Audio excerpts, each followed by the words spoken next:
Natural hair colour కోసం చూస్తున్నారా? అయితే Anoos henna and black expert వాడండి.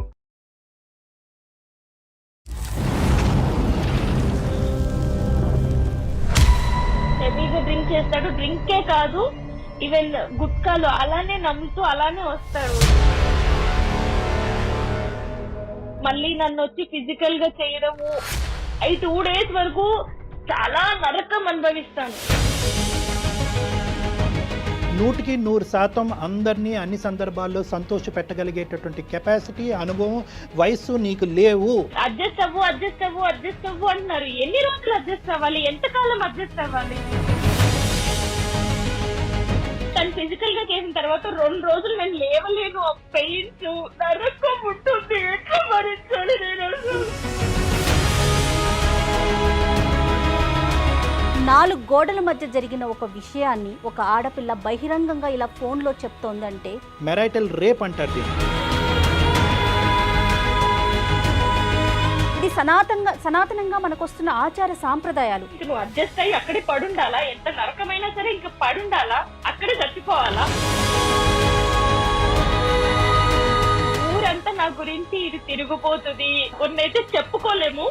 అంత గలీజ్గా మా ఊరు మొత్తం ప్రచారం చేశారు. ఇలాంటి సైకో వ్యక్తులను అసలు మార్చుకోలేమా డాక్టర్ గారు? పెళ్లి చేస్తే కనుక సెట్ అయిపోతారు అనేటటువంటిది ఒకటి ఉందమ్మా. అది ఇంకొకళ్ళ నెత్తి మీద రుద్దటమే కదా డాక్టర్ గారు? ఎంత అన్యాయం కదా ఇది. ఇంట్లో కూడా అర్థం చేసుకోవట్లేదు. ఎవరికి చెప్పాలి? చచ్చిపోవాలని ఉంది నాకు. వెల్కమ్ టు అందమైన జీవితం. నమస్తే డాక్టర్ గారు. నమస్తే అమ్మా, జయ. డాక్టర్ గారు, అందమైన జీవితం అనే ఒక కొత్త కాన్సెప్ట్తో మనం ప్రజల ముందుకు వెళ్తున్నాము. వాళ్ళ సమస్యని మనకి మెయిల్ చేయమంటున్నాం, మనమే కాల్ చేస్తున్నాం. అయితే నేను 100ల్లో వస్తాయి అనుకున్నా, వేలల్లో వచ్చేస్తున్నాయి మెయిల్స్. అసలు హ్యాండిల్ చేయలేకపోతున్నాను కళ్యాణ్ గారు. నేనైతే వాటిలో ర్యాండమ్గా పిక్ చేస్తున్నాను. అంటే ఒక దాని తర్వాత ఆ మెయిల్ యొక్క తీవ్రతను బట్టి, వాళ్ళ సమస్య యొక్క తీవ్రతను బట్టి కాల్ పిక్ చేసుకొని మీతో నేను మాట్లాడించే ప్రయత్నం చేస్తూ ఉన్నాను. డెఫినెట్గా ఎవరు ఫీల్ అవ్వద్దండి. ఖచ్చితంగా మీ అందరి మెయిల్స్ మేము మాట్లాడతాము. అందరి గురించి, అందరి సమస్యల్ని డిస్కస్ చేసే ప్రయత్నం అయితే చేద్దాం కళ్యాణ్ గారు. తప్పకుండా. అయితే బళ్ళారి నుంచి ఒక మెయిల్ చేశారండి. సువర్చల ఒక మంచి ఫ్యామిలీ నుంచి వచ్చిన అమ్మాయి, పెళ్ళయింది. భర్త మానసిక వేదనతో తను ఏం చేయాలో అర్థం కాక సూసైడ్ చేసేసుకోవాలి అనే ఒక నిర్ణయానికి వచ్చి మనకి మెయిల్ చేసింది. అంటే తను చెప్పుకోలేని సమస్యలతో బాధపడుతుందట. పెళ్ళై సంవత్సరమే అవుతోంది. ఒక రకంగా ఒక్క మాటలో చెప్పాలంటే నా భర్త సైకో అని పెట్టింది. మరొకసారి లైన్లో తీసేసుకుందాం. తప్పకుండా. ఏజ్ ఎంత? Age 24 years. సువర్చల అండి? అవునండి. నేను సుమన్ టీవీ అందమైన జీవితం ప్రోగ్రామ్ నుంచి చేస్తున్నానండి. చెప్పండి. మీరు మాకు మెయిల్ పెట్టారు సువర్చల. అవునండి. మీ మెయిల్ గురించి నేను బ్రీఫ్గా ఆయనకి చెప్పాను. ఒక్కసారి మీరు కూడా మాట్లాడండి. అమ్మా సువర్చల, నమస్తే అమ్మా. నమస్తే అండి. నమస్తే అమ్మా. చెప్పమ్మా, నీ ప్రాబ్లం ఏంటో కొద్దిగా చెప్పమ్మా. అంటే నేను హ్యాపీగా జాబ్ చేసుకుంటూ ఉంటే ఇంట్లో వాళ్ళు పెళ్లి సంబంధం చూసారు కదా, ఇంట్లో వాళ్ళ ఇష్ట ప్రకారం పెళ్లి చేసుకున్నాను. మా ఫ్యామిలీ వచ్చేసి బెల్లారిలో ఉంటారండి, చాలా లాంగ్. కానీ మేము జాబ్ ఇక్కడ చేస్తాం కాబట్టి హైదరాబాద్ లో హస్బెండ్ తో పాటు ఉన్నాను. ఓకే. బట్ పెళ్ళైనప్పటి నుంచే ఇంకా డైలీ వచ్చి టార్చర్ చేయడము, కొట్టడము, లేట్ నైట్ ఇంటికి రావడము, అది ఇంకా ఇది చెప్పొచ్చో లేదో తెలియదు కానీ అసలు భార్యకి నాతో ఫిజికల్ గా కలవడం ఇష్టమో లేదో అని కూడా కనుక్కోడు. ఫిజికల్ గా వచ్చి సినిమాలో చూపిస్తారు కదా రేప్ చేసినట్టు, వచ్చి బలవంతంగా చేసేవాడు. ఈవెన్ ఎంత టార్చర్ ఉండదంటే తను గుట్కాలు, సిగరెట్లు అన్ని తాగి అవి నములుకుంటూనే నాతో ఉండేవాడు. అది ఎవరికి చెప్పుకోవాలో కూడా అర్థం కాకపోయేది. సువర్చల ఇంట్లో ఎవరెవరు ఉంటారండి? హైదరాబాద్ లో ఉన్నప్పుడు నేను మా వారు మాత్రమే ఉండేవాళ్ళము. ఇంకా నైట్ ఏ టైం పడితే ఆ టైం ఫ్రెండ్స్ ని తీసుకొచ్చి నాకు అది వండి పెట్టు, ఇది వండి పెట్టు, నువ్వు ఇప్పుడు చేస్తావా లేదా. మ్యారేజ్ కి ముందు ఇతని గురించి నీకు ఎంత అవగాహన ఉందమ్మా? అంటే పెళ్లికి, ఎంగేజ్మెంట్ కి, పెళ్లి చూపులకి మధ్యన ఎంత గ్యాప్ ఉందమ్మా? అంటే మా ఎంగేజ్మెంట్ కూడా అవ్వలేదన్నమాట. ముహూర్తాలు పెట్టుకున్నారు, ఎంగేజ్మెంట్ వద్దు అని చెప్పి డైరెక్ట్ గా పెళ్లి చేశారు. యాక్చువల్లీ ఇంకో విషయం ఏంటంటే అతనికి పెళ్లికి ముందే ఒక ఎంగేజ్మెంట్ క్యాన్సిల్ అయిపోయిందంట. ఎంగేజ్మెంట్ అయిపోయిన తర్వాత పెళ్లి క్యాన్సిల్ అయిపోయింది. ఆ విషయం ఊర్లో వాళ్ళందరికీ తెలుసు కానీ మాకు చెప్పలేదు. అంటే అబ్బాయి ఏమన్నా ఇప్పుడు మేము అడిగితే అబ్బాయి మంచోడే అనుకున్నామమ్మా, ఇంత దారుణంగా చేస్తాడని అనుకోలేదు మేము. ఎవరిని అడిగారు సువర్చల మీరు? అంటే అబ్బాయిది మాది ఒకటే ఊరు. అంటే ఈ కోవిడ్ లాక్డౌన్ వల్ల మేము ఇంటికి వెళ్ళిపోవాల్సి వచ్చింది, అక్కడే ఉంటున్నాము. వాళ్ళు మేము ఒకటే ఊరు, అంటే పక్క వీధి, అంటే కొంచెమే గ్యాప్ అన్నమాట వాళ్ళ ఇంటికి మా ఇంటికి. ఓకే, ఏం చేస్తుంటాడు అతను? Software engineer. ఓకే, మీ ఇద్దరు ఏజ్ గ్యాప్ ఎంతమ్మా? నువ్వు 24 అన్నారు, అతను ఎంత వయసు? నాకంటే 1 year పెద్ద. ఓకే, 1 year పెద్ద. ఇంతకుముందు అతను ఎంగేజ్మెంట్ మ్యారేజ్ వరకు కూడా ఎందుకు వెళ్ళలేదు అన్నది మనకి ఏమైనా ఇప్పటికైనా ఏమైనా తెలిసిందమ్మా? ఏమైనా ప్రత్యేకమైనటువంటి కారణాలు ఏమైనా ఉన్నాయా? అదేమి చెప్పలేదన్నమాట. అంటే మాకు తెలిసింది ఎప్పుడు నాకు ఇదంతా అవుతుంది, నేను ఇంటికి వెళ్ళిన తర్వాత మాకు ఇష్యూస్ అవుతున్నాయని తెలిసిన తర్వాత అప్పుడు వేరే చుట్టాలు వచ్చి ఇట్లా అయ్యిందంట అని చెప్పారు. అయితే మా పేరెంట్స్ అడిగారనమాట, ముందు చెప్పుంటే మేము చేసేవాళ్ళం కాదు కదమ్మా, మరి ఎందుకు చెప్పలేదు ముందు అని వాళ్ళు అడిగారు. వాళ్ళు ఏం చెప్పలేదు మాకు. మ్యారేజ్ అయినటువంటి అంటే ఫస్ట్ ఫ్యూ డేస్ నుంచి ఈ యొక్క డిఫరెన్స్ కనిపించిందా, లేదంటే ఒక 2-3 నెలల తర్వాత మొదలు పెట్టాడా? ఆస్తిపాస్తులు గొడవలు కానీ కట్న కానుకల విషయాల్లో ఏమన్నా గొడవలు ఉన్నాయా? ఇంకేమన్నా అలాంటివి ఏమైనా ఉన్నాయమ్మా? అంటే స్మూత్ గానే ఫ్యూ డేస్ నుంచే స్టార్ట్ చేశాడు, బట్ హైదరాబాద్ లో ఉన్నాం కదా, పేరెంట్స్ కి చెప్పి బాధ పెట్టడం ఎందుకని నేను అడ్జస్ట్ అవుతూ వచ్చాను. ఇంకా లాక్డౌన్ వల్ల ఇంటికి వెళ్ళడము, పక్కనే ఉండడము, ఎవరైనా ఇంటికి వచ్చినప్పుడు అమ్మగారి ఇంటికి వెళ్తే ఫోన్ చేసి నువ్వు మీ అమ్మగారి ఇంట్లోనే ఉంటావా రావా అని చెప్పి ఇంటికి వెళ్ళిన తర్వాత కొట్టడము, ఇవన్నీ చేసేవాడు. ఇంట్లో అప్పటికి నేను చెప్పలేదు, కానీ ఒక ఇష్యూ వల్ల నేను అతనితో నన్ను బాగా కొట్టడం వల్ల నేను ఇంటికి వచ్చేసాను. ఇంటికి వచ్చిన తర్వాత 3 months అయినా సరే నాకు ఒక కాల్ కానీ మెసేజ్ కానీ ఏమీ లేదు, కనీసం వస్తావా ఇంటికి అని కూడా అడగలేదు. దాని తర్వాత నేను ఇంకా మళ్ళీ వెళ్ళి ఇంకా పేరెంట్స్ ఏంటంటే మనము బ్రాహ్మణ్స్ కదమ్మా, మనము ఇట్లా రాకూడదు, నువ్వు ఎంతైనా అడ్జస్ట్ అయి ఉండాలి, తప్పదు అని చెప్పి మాట్లాడుతున్నారు. ఇంట్లో ఉంటే నువ్వు వెళ్ళు అని చెప్పి వాళ్ళు బరువుగా ఫీల్ అవుతున్నారు. అక్కడికి వెళ్తే టార్చర్, ఇప్పుడు మెంటల్ గా టార్చర్, ఫిజికల్ గా టార్చర్. అరే ఇష్టం లేకుండా ఎవరు ముట్టుకున్నా మనకి ఉంటది, భర్త కూడా ఇష్టం లేకుండా ముట్టుకుని టార్చర్ చేస్తుంటే ఇంకే ఎలా ఉండాలి నేను? కాదు సువచ్చల, మీ మీద అతనికి ఏదైనా అనుమానం ఉన్నట్లుగా మీకు తెలిసిందా ఎక్కడైనా? ఆ కోణం ఏమన్నా ఉందా? అనుమానం అన్నట్టు ఏం బిహేవ్ చేయడు. వస్తాడు, ఇంకా తన ఇష్టం అన్నమాట, నాకు ఇది కావాలి, నువ్వు చేస్తావా లేదా అంతే. ఇంకా ఎందుకు చేస్తున్నావు అంటే నా ఇష్టం, డ్రింక్ ఇలానే మాట్లాడతాడు. డ్రింక్ చేస్తాడు, హెవీగా డ్రింక్ చేస్తాడు. డ్రింకే కాదు, ఈవెన్ గుట్కాలు అలానే నమ్ముతూ అలానే వస్తాడు ఇంట్లోకి. అసలు నాకు సిగరెట్ ఎవరైనా దూరంగా తాగుతుంటే కూడా అలా అసలు అక్కడ ఉండను, ఆ చుట్టుపక్కల కూడా ఉండను. అలాంటి నా స్మెల్ మళ్ళీ నన్ను వచ్చి ఫిజికల్ గా చేయడము, 2 days వరకు చాలా నరకం అనుభవిస్తాను. మీ అత్తవారింట్లో ఏమన్నా మీరు ఈ విషయాన్ని ఎక్స్ప్రెస్ చేసే ప్రయత్నం చేశారా సువచ్చల? చెప్పాను, వాళ్ళు కూడా ఏం మాట్లాడట్లేదు, వాళ్ళ అబ్బాయికే సపోర్ట్ చేస్తున్నారు. ఉండాలమ్మా, అడ్జస్ట్ అవ్వాలి, ఏం చేస్తావు, మొగుడంటే పడుండాలి, ఎందుకు పెళ్లి చేసుకున్నావు కదా భరించు, ఏం చేస్తావు అని మాట్లాడుతున్నారు. మళ్ళీ ఏమో ఇప్పుడు కొత్తగా స్టార్ట్ చేసింది ఏంటంటే ఇంటికి వెళ్ళిన తర్వాత నుంచి నాకు కట్నం తెచ్చివు, నాకు 10 లక్షలు తెచ్చివు, నాకు ఇప్పుడు కావాలి, మీ డాడీని అడుగు, మీ అమ్మని అడుగు. ఇంకెంత దారుణం అంటే మాది జాయింట్ ఫ్యామిలీ, మా ఇంట్లో మా మామ కొడుకు నాకు మరత అవుతాడు. నువ్వు మా మామ కొడుకుతో తిరుగుతున్నావు, చెట్టాపట్టాలు వేసుకుంటున్నావు, వాటితో ఏం చేస్తున్నావు అని కొత్తగా ఇప్పుడు స్టార్ట్ చేశాడు. కాదు డాక్టర్ గారు, ఇప్పుడు సువర్చల చెప్పిన దాన్ని బట్టి వింటుంటే అన్ని లక్షణాలు కనిపిస్తున్నాయి అతని వైపు. ఒకవైపు మనం గనక వింటున్నాం కాబట్టి నీ సైడ్ నుంచి ఏదో ఒక ప్రొవోకింగ్ ఇష్యూ వల్ల మనిషి ఇలా మారినట్టు అనిపిస్తుందా, లేదా నేచరే మనిషిది ఇలాంటిది? అసలు ఏమి చేయలేదు, పెళ్లి వరకు హ్యాపీగా పెళ్ళయింది, ఎంత హ్యాపీగా ఉంటది అనే సెన్స్. అంటే ఇంట్లో ఇష్టమైన పెళ్లి నేను చేసుకున్నాను, హ్యాపీగా ఉందాము, హ్యాపీగా లీడ్ చేద్దాము అనే సెన్స్ లో నేనున్నాను.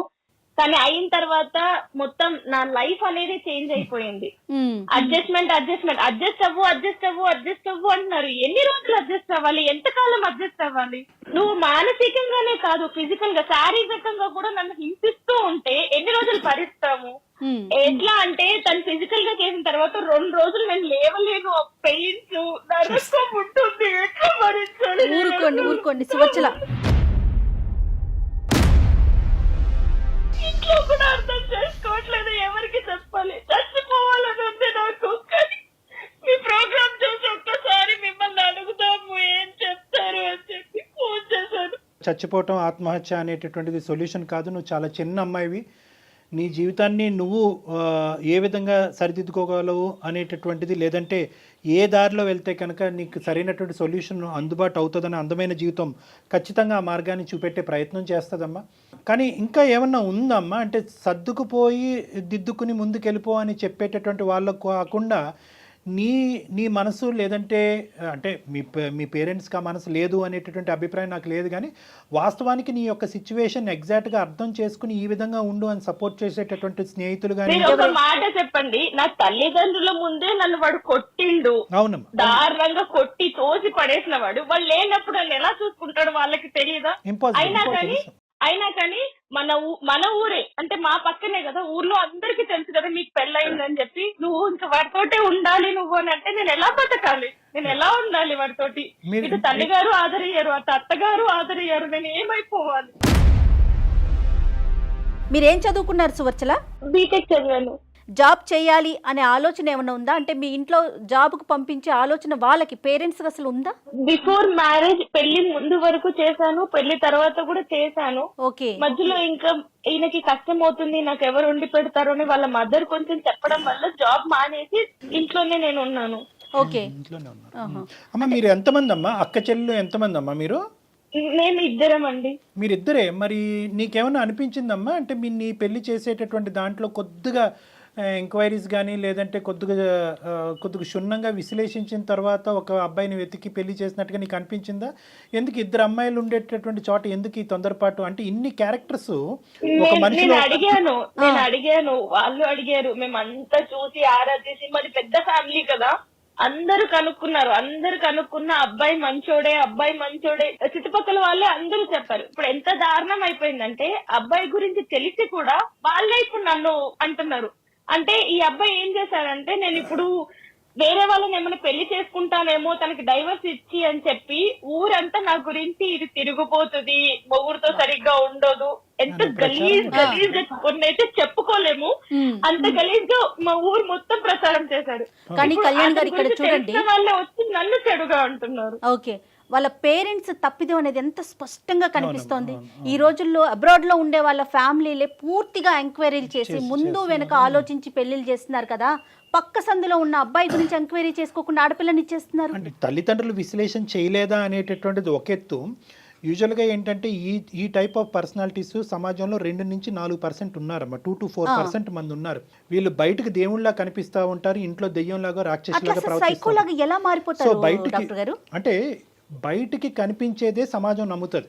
ఇప్పుడు ఈ అబ్బాయిని బహుశా వచ్చేటటువంటి అన్ని సందర్భాల్లో, అన్ని సంబంధాల్లో ఈ అబ్బాయికి బయట నుంచి చూసేటటువంటి వాళ్ళందరూ 100కి 100 మార్కులు వేస్తారు. ఇక్కడ తెలుసుకోవాల్సినటువంటి ముఖ్యమైనటువంటి వ్యక్తులు, ఇంకొక ఆడపిల్ల జీవితం పాడు చేయకూడదు అనే ఆలోచనతో ఉండవలసినటువంటి వ్యక్తులు ఎవరైనా ఉన్నారంటే అతని యొక్క తల్లిదండ్రులు. ఖచ్చితంగా. అంటే యూజువల్గా ఎందుకు సైకోగా మారుతారు? ఎందుకు మారుతారు? ఎందుకంటే కనుక అతను బయటకి ఇచ్చేటటువంటి లుక్ అది ఇంటర్నల్గా ఉండేటటువంటి వ్యక్తిత్వం డిఫరెంట్గా ఉంటుంది. వీళ్ళని స్ప్లిట్ పర్సనాలిటీస్ అంటూ ఉంటారు.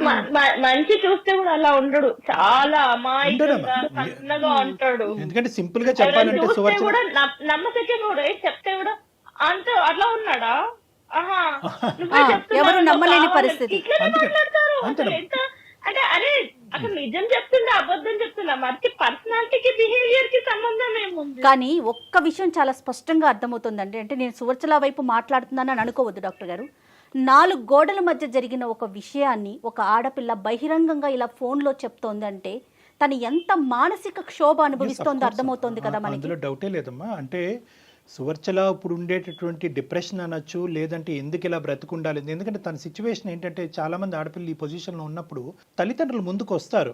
అమ్మ నీకు నచ్చకపోతే కనుక అల్లారు ముద్దుగా నిన్ను పెంచుకున్నావమ్మా, పెళ్ళే ముఖ్యం కాదు, ఇలాంటి అయిపోయింది. ఇప్పుడు ఇక్కడ ఉండేటటువంటిది ఏంటంటే పెళ్లి ఘనంగా చేసాం, నువ్వు బయటకు వెళ్తే కనుక పరువు పొద్దని చెప్పి పరువుకి ఇంపార్టెన్స్ ఇచ్చేటటువంటి కుటుంబంలో నుంచి వచ్చినప్పుడు ఎంత కాదనుకున్నా కూడా చాలా కుటుంబాల్లో మొదట వాడేటటువంటి పదం ఏదన్నా ఉంది అంటే కనుక అడ్జస్ట్ అవ్వాలి. అడుగుతాను చెప్పండి సువర్చల. ఇంక నువ్వు అడ్జస్ట్ అయ్యి అక్కడే పడుండాలా, ఎంత నరకమైన పడుండాలా, అక్కడే చచ్చిపోవాలా, బయటికి రాకూడదా? అంటే మాకంటూ ఒక లైఫ్ ఉండకూడదా, హ్యాపీగా బతకూడదా మేము? ఏ కుటుంబంలో అయినా కూడా తల్లిదండ్రులు ప్రధానంగా ఒక పెళ్లి జరిపిన తర్వాత కూతురు వచ్చి నేను ఎంత టార్చర్ అనుభవిస్తున్నాను అనేటటువంటి మాట చెప్పినా కూడా తల్లిదండ్రులు ప్రధానంగా మొదట్లో ఏమంటారంటే అమ్మా సర్దుకుపోవమ్మా, ఏమైనా తప్పులుంటే దిద్దుకుపోవమ్మా, కాలం అనేటటువంటిది ఒక వైద్య పరికరంగా పనిచేసి అతనిలో ఒక మార్పుని తీసుకొస్తుందమ్మా, లేదంటే పిల్లలు పుట్టిన తర్వాత ఒక మెచ్యూరిటీ వస్తుందమ్మా, లేదంటే ఉద్యోగం మారితే కనుక ఇలా ఏదో చెప్తూ ఉంటారమ్మా. దాన్ని మనం తప్పుపట్టవలసినటువంటి అవసరం లేదు. మీరు ఒక నెగటివ్ రోల్లో తీసుకోకండి. ఇలాంటి విషయాన్ని కనుక మీకు చెప్తున్నారంటే ఇది సనాతనంగా మనకు వస్తున్న ఆచార సాంప్రదాయాలు. తర్వాత ఇప్పటి వరకు మీరు చెప్పింది ఒక ఎత్తు, ఇది నాణ్యానికి ఒక వైపే, ఇంకొక వైపు ఒక స్టెప్ వేసి ఆలోచించండి. నేను వాళ్ళకి చెప్పాలి అనుకుంటే ఎప్పుడూ చెప్పేదాన్ని హైదరాబాద్ లో ఉన్నప్పుడే. అది కూడా వాళ్ళకి నేను చెప్పకుండానే మా హస్బెండ్ ద్వారానే, ఎవరైతే ఇప్పుడు నన్ను ఇంత టార్చర్ చేస్తున్నారో తన ద్వారానే మా ఇంట్లోనే తెలిసింది వాళ్ళకి. అంటే నన్ను అంత టార్చర్ చేసిన విషయం వాళ్ళు కళ్ళారా చూసిన తర్వాత కూడా ఎట్లా ఉండమని చెప్తారు. చూసారు, అప్పుడు అడిగారు నన్ను, ఏంటి ఇప్పుడు ఒక్కసారి ఉందా, ఎప్పటి నుంచి ఉండంటే పెళ్ళైనా మీకు చెప్పలేదు అని కూడా చెప్పాను. ఇలాంటి సైకో వ్యక్తులను అసలు మార్చుకోలేమా డాక్టర్ గారు? మార్పు తీసుకురాలేమా మనం? సైకోలు అసలు ఎందుకు పుడతారు, ఎందుకు ఇలా వ్యవహరిస్తారు అంటే కనుక ఖచ్చితంగా చాలా వరకు ఈ 2 నుంచి 4% పాటు ఉండేటటువంటి వ్యక్తులకి ప్రధానమైనటువంటి కొన్ని లక్షణాలు ఉంటాయి. ఒకటి ఏంటంటే వీళ్ళకి తాగుడు అనేది ఒకటి ఉంటుంది. సో ఆ తాగుడు ఏంటంటే వాళ్ళలో ఉండేటటువంటి విచక్షణ అనేది పోతుంది. ఆల్రెడీ వాళ్ళకి సైకోయిజం అంటే కనుక విచక్షణ అనేటటువంటి తక్కువ స్థాయిలో ఉంటుంది కాబట్టి డ్రింక్ చేస్తే ఇంకా అది పూర్తిగా పోతుంది. 2 చెడు వ్యసనాలు, చెడు స్నేహాలు, చెడు ఆలోచన శైలి, ఈ 3 కంటెంట్ ఉంటాయి. ఈ 3 కంటెంట్ చాలా వరకు ఏంటంటే పెరిగిన వాతావరణం, పెంపకం అని అంటూ ఉంటారు. ఎందుకు నేను ఇక్కడ పెంపకం అనే మాట అంటున్నానంటే కనుక ఇప్పుడు సువర్చల చెప్పినటువంటి ఈ గుణాలన్నీ కూడా, ఈ లక్షణాలన్నీ కూడా బహుశా తల్లిదండ్రులు చూడలేదంటారా? వాళ్ళ అబ్బాయిలు ఇన్ని సంవత్సరాలు చూడలేదంటారా? ఖచ్చితంగా చూసుంటారు. కానీ మన సంప్రదాయంలోని లేదంటే మన యొక్క దాంట్లో ఏంటంటే అబ్బాయికి కానీ లేదంటే కొన్ని సందర్భాల్లో అమ్మాయికి కానీ ఒక చెడు వ్యసనం కానీ, చెడు అలవాట్లు కానీ, చెడు పద్ధతులు కానీ, మానసిక పరిస్థితులు కానీ ఇలాంటివి ఉంటే కనుక పెళ్లి చేస్తే కనుక సెట్ అయిపోతారు అనేటటువంటిది ఒకటి ఉందమ్మా. అది ఇంకొకళ్ళ నెత్తి మీద రుద్దటమే కదా డాక్టర్ గారు? అంతే. ఎంత అన్యాయం కదా ఇది. అర్ధరాత్రి పూట వచ్చి ఫ్రెండ్స్ తీసుకొచ్చి చికెన్ వండు అంటాడు. చికెన్ ఉండదు ఇంట్లో, చికెన్ వండు అంటాడు. వాళ్ళ ఫ్రెండ్స్ ముందే నాతో గలీజ్ గా బిహేవ్ చేస్తారు. ఇప్పుడు ఫ్రెండ్స్ ముందే ఒక హస్బెండ్ వాళ్ళ వైఫ్ తో ఇట్లా బిహేవ్ చేస్తుంటే వాళ్ళు నాతో ఎట్లా బిహేవ్ చేస్తారనే ఫ్రెండ్స్ ఒక్కసారి కూడా ఆలోచించలేదు. అంటే వాళ్ళు ఎలా చూస్తారు అన్నప్పుడు. ఇప్పుడు ఒక శాడిజము, సైకోయిజము, టార్చరిజం అనేటటువంటి పదాలకు సంబంధించినటువంటి అన్ని బాక్సులు మా చేత టిక్ పెట్టించామమ్మా. ఈ రోజు ఏదో ఒక యాంగిల్ అంటే కనుక ఈ ప్రయత్నం చేద్దాం, ఆ కౌన్సిలింగ్ చేద్దాం, మనిషిని మారుద్దాం, మనిషిని మా దగ్గర తీసుకురండి, లేదంటే నువ్వు ఇలా వ్యవహరించమ్మా అని చెప్పచ్చు. కానీ ఈరోజు నువ్వు ఉండేటటువంటి దుస్థితి ఎలా ఉందంటే ఇమోషనల్ అబ్యూస్ ఉంది, మానసికంగా చంపేస్తున్నాడు. ఈ అమ్మాయి కరెక్ట్ కాదని చెప్పి ప్రచారం చేస్తున్నాడు, ఈ అమ్మాయి క్యారెక్టర్ కరెక్ట్ కాదని మానసికంగా హింసిస్తున్నాడు. సెక్షువల్గా అంటే భార్యాభర్తలకు సంబంధించినటువంటి సంబంధంలో ఈ అమ్మాయిని మెరైటల్ రేప్ అంటారు దీన్ని. ఇప్పుడు ఆ అమ్మాయి చెప్పింది ఏంటంటే ఫిజికల్ అబ్యూస్ కూడా, అంటే చిన్న వాటికి నామే చేయి చేసుకుంటున్నాడు. అంటే ఇక్కడ మనం ఈ రోజు ఇక్కడ కూర్చుని బహుశా సువర్చల తన భర్తకు సంబంధించినటువంటి కొన్ని మంచి విషయాలు చెప్పట్లేదేమో అని అనుకోవటానికి ఒక అవకాశం ఉంది. కానీ ఎన్ని చెప్పినా కూడా ఇన్ని గుణాల ముందు అతని యొక్క మానసిక పరిస్థితి, అతని వ్యక్తిత్వం చాలా పూర్తిగా దిగజారినట్టు. అయితే ఒక్కటన్నా మంచి లక్షణం ఏమన్నా చెప్పగలుగుతారా సువర్చల మీరు అతని వైపు నుంచి? అంటే ఏమీ లేదు. పెళ్ళైనప్పటి నుంచి మేము కలిసి ఉన్నప్పటి నుంచి నాకు రోజు ఏడుపు, ఎవ్వరికి, ఎందుకంటే ఇద్దరమే ఉండేది. ఊర్లో అమ్మ వాళ్ళు ఉన్నారు, వాళ్ళకి ఫోన్ చేసి చెప్పలేను, ఏ ఫ్రెండ్ కి చెప్పలేను, ఎవ్వరికి చెప్పక నేను నరకం అనుభవించి, నిజంగా అందరు అంటారు కదా లాక్డౌన్ కొందరికి నష్టం చేసిందని చెప్పి, నాకు నిజంగా మేలు చేసింది. ఎందుకంటే లాక్డౌన్ వల్ల నేను మా అమ్మ వాళ్ళ ఇంటికి వెళ్ళాను, అతని గురించి నిజం తెలిసింది. అయినా కూడా నాకు కష్టాలు అనేవి తప్పలేదు. నేనేం చేయాలి? ఇక నాకు చావేనా గతి. లేదు సువర్చల, అసలు ఎప్పటికీ అలాంటి ఆలోచనే పెట్టుకోవద్దు దయచేసి. Suvarchala, without any second thought get out of this marriage అమ్మా, come out of this marriage. ఎందుకంటే నో ఇది ఏంటంటేనమ్మా, బేసికలీ ఇక్కడ నువ్వు ఏడవటం, చనిపోవటం, లేదంటే చంపబట్టం, ఈ 3 అంశాల్లో ఏదో ఒకటి జరుగుతుందమ్మా నీ జీవితంలో. ఇటువంటి వ్యక్తి కాదు కళ్యాణ్ గారు, ఒక్క నిమిషం వాళ్ళ పేరెంట్స్ తో మాట్లాడించే ప్రయత్నం చేయలేమా? చేయవలసినటువంటి ప్రయత్నం ఏదన్నా తల్లిదండ్రుల ద్వారా చేయాలి అనేటటువంటి ఆలోచన తనుకుంటే ఖచ్చితంగా చేయాలి. కానీ తన నిర్ణయం మీద తను నిలబడేటటువంటి శక్తి సామర్థ్యాలు తను పెంపొందించుకోవాలి. ఎస్ నువ్వు ఒక నిర్ణయం తీసుకొని నేను అబ్బాయితో విడిపోతాను అన్నా కూడా నువ్వు విడిపోతే మేము చచ్చిపోతాము. ఒకటి సువర్చల అమ్మ, you cannot satisfy 100% of the people 100% of the time. ఈ ఈక్వేషన్ ఎప్పటికీ గుర్తుపెట్టు. 100% అందరినీ అన్ని సందర్భాల్లో సంతోష పెట్టగలిగేటటువంటి కెపాసిటీ, అనుభవం, వయస్సు నీకు లేవు. తల్లిదండ్రుల దగ్గర నుంచి బ్లాక్మెయిల్ వచ్చినా ఏది వచ్చినా ఇది నీ జీవితానికి సంబంధించినటువంటి అంశం. ఒక్కసారి అర్థం కానటువంటి తల్లిదండ్రులకి 2 సార్లు చెప్పు. నీ ద్వారా అర్థం కానటువంటి తల్లిదండ్రులకి నీ ద్వారా నీకు సంబంధించినటువంటి వ్యక్తుల ద్వారా చెప్పేటటువంటి ప్రయత్నం చేయి. సోషల్ అబ్యూజ్ అంటే ఏంటో వాడికి విడమర్చి చెప్పు. సెక్షువల్ అబ్యూజ్ అంటే ఏంటి అన్నది వాడికి విడమర్చి చెప్పు. ఇమోషనల్ అబ్యూజ్ ఏంటి అన్నది విడమర్చి చెప్పు. ఫిజికల్ అబ్యూజ్ అన్నది ఏంటి విడమర్చి చెప్పు. ఎందుకు అంటే కనుక చాలా సందర్భాల్లో నేను ఇందాక అన్నట్టుగా అడ్జస్ట్ అయ్యి వేచి చూడు అనేటటువంటి పదం ప్రతి కుటుంబంలో ప్రతి తల్లిదండ్రులు వాడేటటువంటిది. కానీ ఇక్కడ చూడవలసింది ఏంటంటే డ్యూరేషన్ ఆఫ్ టైం. అంటే కేవలం సంవత్సరంకే ఈ అమ్మాయి ఎలాంటి నిర్ణయం అనేటటువంటి అంశానికంటే ఇక్కడ ప్రధానంగా చూడవలసింది ఏంటంటే Suvarchala, the intensity of the torture and the quality of the torture. అంటే అన్ని రంగులు అన్ని హంగుల్లో ఒక మనిషి భరించలేక ఈరోజు సువర్చల మనతో ఇలా ఫోన్ చేసి మాట్లాడుతుంది అంటే కనుక అందమైన జీవితం అనే ఈ వేదిక ఉండటం వల్ల అమ్మాయి ఫోన్ చేసి చెప్తుంది. లేదంటే ఈ అమ్మాయి ఈ రోజు ఇంకో ఆత్మహత్య ధోరణం ఇంకో పనికి పూనుకోలేదు అనేది గ్యారంటీ లేదు కదా. అవును. సొల్యూషన్ ఏం చెప్తారు ఫైనల్ గా చెప్పండి. Know the thing is Suvarchala, ఇక్కడ సొల్యూషన్ ఈజ్ స్ట్రైట్ ఫార్వర్డ్ అమ్మా. ఇక్కడ ఏంటంటే అన్ని కెపాసిటీస్లో అన్ని విధాలుగా అమ్మ Suvarchala, are you there? Okay అమ్మ, నువ్వు గుండె నిబ్బరం చేసుకుని ధైర్యంగా ఉండమ్మా. ఎందుకంటే ఈ రోజు నీకు బోల్డ్ అంత భవిష్యత్తు ఉంది. నీకేమి బరువు బాధ్యతలు రెస్పాన్సిబిలిటీస్ అంటూ ఏమీ లేవు. మీ ఇద్దరు లక్కీగా నువ్వు ఏదైనా సంతోషపడవలసినటువంటి అంశం ఉంది అంటే కనుక సంవత్సరం అయిన తర్వాత ఇప్పటికీ నువ్వు ప్రెగ్నెంట్ కాకపోవటం అన్నది నువ్వు చేసుకున్నటువంటి అదృష్టం. లేదంటే ప్రెగ్నెన్సీ అదే హ్యాపీ ఫీల్ అవుతాను, బట్ నేను కంప్లీట్ బ్లాంక్ అయిపోయాను. నా మైండ్ అనేది పని చేయట్లేదు. అందుకే నేను మీకు మెయిల్ చేశాను. నేను ఏంటి అర్థం కాక అసలు చాలా చాలా మంచి పని చేశారు సువచ్చల, నిజం చెప్తున్నాను కదా. ఎందుకంటే ఇప్పుడు కళ్యాణ్ గారు చెప్పినట్లుగా డెఫినెట్ గా ఒక పాజిటివ్ డెసిషన్ తీసుకోండి. మీరు చదువుకున్నారు, సొసైటీ ఏంటో మీకు తెలుసు, ఫ్రెష్ గా స్టార్ట్ చేసేయండి. అంతేగాని వీళ్ళేమనుకుంటారో వాళ్ళేమనుకుంటారో ముందు వెనక ఆలోచించొద్దు. మీ జీవితం మీ చేతుల్లోనే ఉంది. మీరు ఇంకా చిన్న వయసులోనే ఉన్నారు. ఇది ఒక పీడకల్లా మర్చిపోవాలి అనేటటువంటి ఉద్దేశం మా అందరికీ ఉంది. కాబట్టి ఎటొచ్చి మీకు ఏదైనా అడ్డం ఉంది అంటే కనుక ఏ విధంగా మీ తల్లిదండ్రుల్ని కన్విన్స్ చేయాలి అన్నది ఒక్కటే ఇక్కడ మీ సమస్య. కాబట్టి మీరు ఇమోషనల్గా ఉన్నారు. చాలా ఇమోషనల్గా ఉండటం వల్ల ఏమవుతున్నారంటే మీరు అనుభవించినటువంటి కంటెంట్ ఏదైతే ఉందో అది మీ పేరెంట్స్కి సరిగ్గా కమ్యూనికేట్ చేయలేకపోతున్నారేమో. కన్ఫ్యూజ్. వయసు చిన్నదమ్మా, అనుభవం చిన్నది. ఒక సంవత్సరం అన్ని రకాలుగా చెప్పాను, వినట్లేదు. ఇప్పుడు వాళ్ళు వినకపోతే నేనేం చేయాలి? ఇంకెంత పచ్చిగా చెప్పాలి? పేరెంట్స్ కి ఎవరైనా అంత పచ్చిగా చెప్తారా? అరే నా మొగుడు ఇలా చేస్తున్నాడు అని చెప్పి ఎవరైనా చెప్పుకుంటారా? ఆయన చెప్పినా కూడా వినట్లేదు. అమ్మ ఇక్కడ ఏదన్నా కూడా you have to take a stands అమ్మ. నేను సింపుల్గా చెప్తున్నాను, నువ్వు గుండె నిబ్బరం చేసుకుని ధైర్యంగా ఉండు. తల్లిదండ్రులకి చెప్పేటటువంటి విధాలుగా అన్ని విధాలుగా నువ్వు ప్రయత్నం చేయి. ఎవరైతే కనుక వాళ్ళ మాట వింటారో వాళ్ళ ద్వారా చెప్పేటటువంటి ప్రయత్నం చేయి.